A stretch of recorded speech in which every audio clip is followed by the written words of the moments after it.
Let's talk about Agenda 47. I'll run through a few of these because there is a lot. I encourage you to go to donaldjtrump.com and read them for yourself. There's a lot and it's extensive, but I'm going to cover some of the highlighted ones, the ones that I think that you feel would be most important. This one is ending veteran homelessness in America, and this talks about taking funding away from the housing of illegal immigrants that are coming into the country and the transporting of illegal immigrants that are coming into the country, and using that money in order to build more veteran housing for veterans to go to. Also includes funding for like the VA, and so stops welfare for people who are in the country illegally. A lot in Agenda 47 about the education system. At homeschool, you would get a check from the federal government every month that equates to what a public school would get for having your children in a public school. It's about taking funding away from the Department of Education and giving that power back to the parents. It also talks about holding faculty accountable should they be talking about either their sexual preferences or the sexual preferences of a child, their students. It also talks about what children are learning in school and how it better set them up for success after they graduate. Sections in there that talk about drill, baby drill, or making America energy independent again. And there's a section for returning the production of essential medicines back to America and ending Biden's pharmaceutical shortages. It's a pretty big one. If you were caught human trafficking, and then later it talks about drug trafficking. If you were caught doing one of those two things and you are convicted,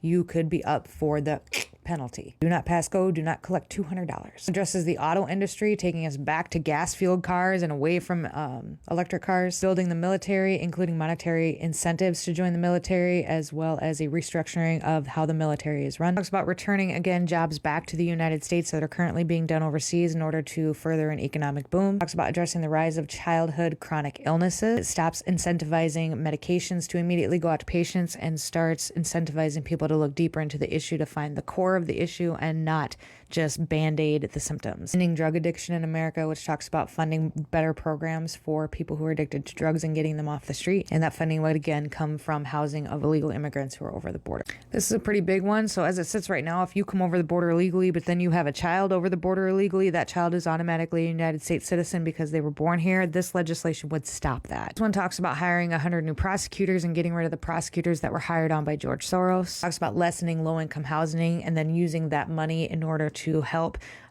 Americans who want to purchase homes then instead. Bring money into these low-income housing and rentals and townhomes would create programs that you could sign up for to help you get where you needed to get in order to own your own home. This one talks about the war in Ukraine and how he'll end it on day one. A week ago, Putin came out and said he agreed if they wanted to do this, that's what he would do. This is the warmongers, and it basically just talks about getting them out of office. I highly encourage you to go read through them in their entirety, full understanding of what he's talking about. As far as Joe Biden has not put out a plan yet on what he plans to do if he is reelected in November. I know there's Agenda 2030 out there, and I can look through that and do a video on that later if you want. It's Agenda 47 in a nutshell.